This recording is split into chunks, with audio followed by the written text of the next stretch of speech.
Ezequiel 22, começando do versículo 24, Deus busca uma liderança, Deus busca um governante, Deus busca um líder que esteja para tapar a brecha. Filho do homem, dize-lhes: tu és uma terra que não está purificada e que não tem chuva no dia da indignação. Conspiração dos seus profetas há no meio dela, como um leão que ruge, que arrebata a presa. Eles devoram as almas, tomam tesouros e coisas preciosas, multiplicam as suas viúvas no meio delas. Os seus sacerdotes, digam os seus sacerdotes. Agora veja o que Deus está dizendo que os sacerdotes fazem: violentam a minha lei, profanam as minhas coisas santas, não fazem diferença entre o santo e o profano, nem discernem o impuro do puro. E dos meus sábados esconde os seus olhos, e assim sou profanado no meio deles. Aí os seus, digam, os seus príncipes, no meio dela são como lobo que arrebata uma presa, para derramarem sangue, para destruírem as almas e para seguirem a avareza. Os seus, outra vez os seus, têm feito para eles cobertura com argamassa não temperada, profetizando vaidade, adivinhando-lhes mentira, dizendo: assim diz o Senhor Deus, sem que o Senhor tivesse falado. A gente está pegando Bíblia e lendo só para a igreja. A gente pega a Bíblia e lê só para a gente. Deus está dizendo: ei, eu estou treinando você na igreja, eu estou treinando você pessoalmente, mas olha para a terra, porque foi assim que Deus chamou Abraão, e só valia se fosse assim: te abençoarei, te engrandecerei o nome, e em ti serão benditas todas as famílias da sua herança de Terá. Foi isso que Deus disse?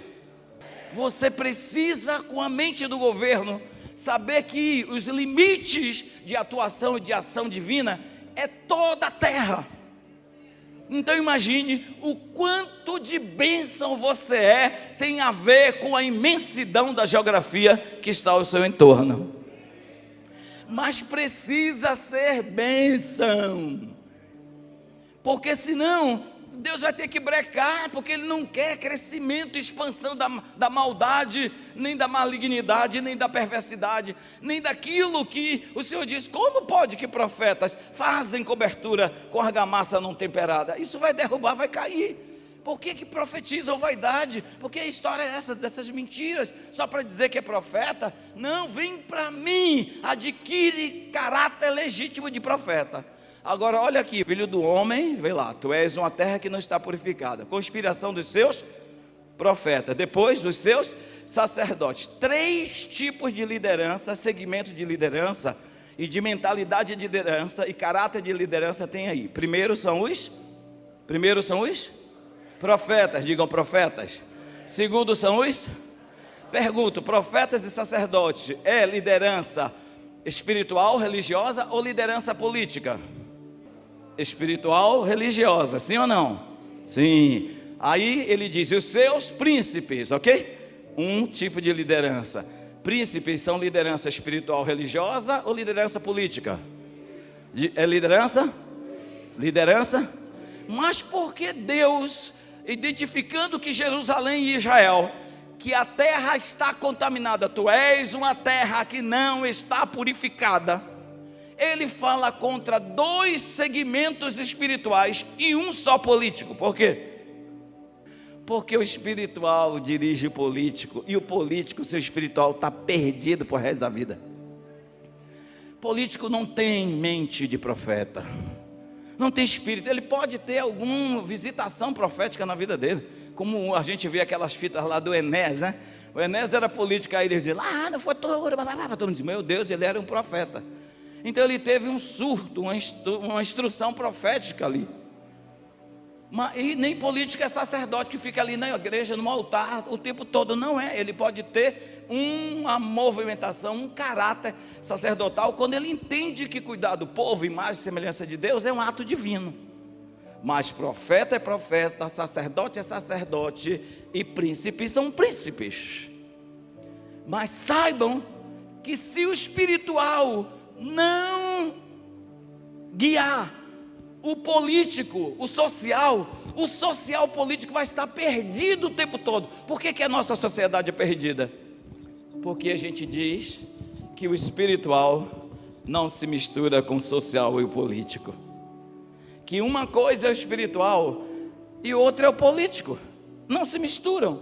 E quando a gente fala na igreja, lá vem política, sai, vai embora, com a rebeldia e com o caráter que o diabo gosta. É isso mesmo, não entre não, porque se você entrar, você salga.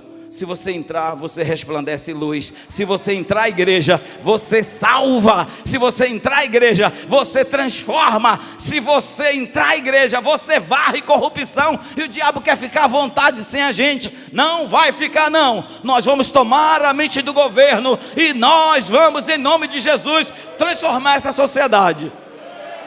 Vamos com o modelo da nossa casa. Vamos com o modelo de comunhão que a gente tem com Deus, não ter conversa nenhuma com as trevas e fazer resplandecer a luz para que em nós sejam benditas todas as famílias da terra. Amém? Estão comigo nesse negócio? Glória a Deus, aleluia.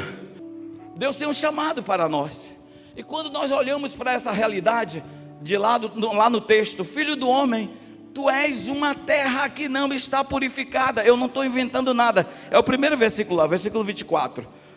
Tu és uma terra que não está purificada, e que não tem chuva no dia da indignação. Ou seja, é tão imunda, e Deus está tão contra isso, que Ele não vai abençoar. Agora olha aqui para mim, quando você lê a Bíblia e você vê ali, filho do homem, tu és uma terra que não está purificada, o que é que você pensa?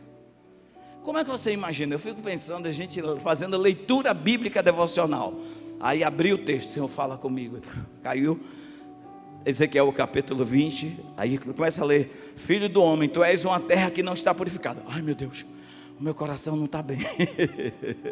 Não é isso?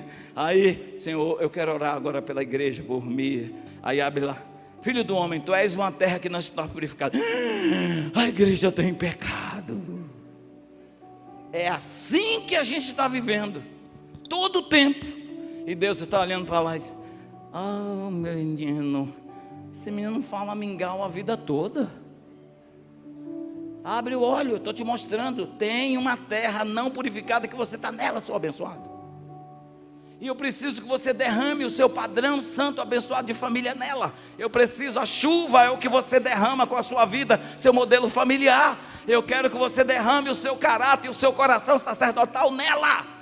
Agora, como faremos isso se nós somos da turma que uma coisa é a igreja, outra coisa é política?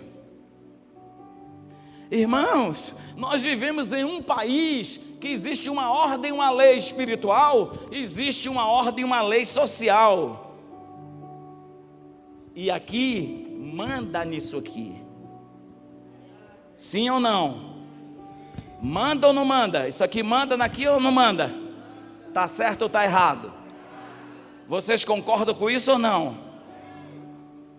Tem gente que nem sabe responder, né? Nunca pensou nisso na vida. Mas bora andar, que vocês vão ver. E a gente tem que ter a mentalidade do governo para dizer que família nós queremos, que sacerdócio nós queremos e que sociedade nós teremos, porque ele é fruto da família que queremos e do sacerdócio que exercemos. Por isso o Senhor diz, profetas, sacerdotes e príncipes, mas ele diz, profeta, sacerdote espiritual, conduza o social, o político, os príncipes dessa terra.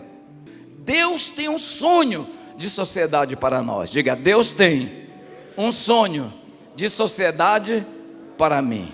Só, irmãos, que sonho de sociedade tem a ver com sacerdócio e caráter profético, relacionamento com Deus e família. O que você quer, sonha, luta, guerreia, tenta gerar dentro da sua casa, será reflexo na sociedade. Amém?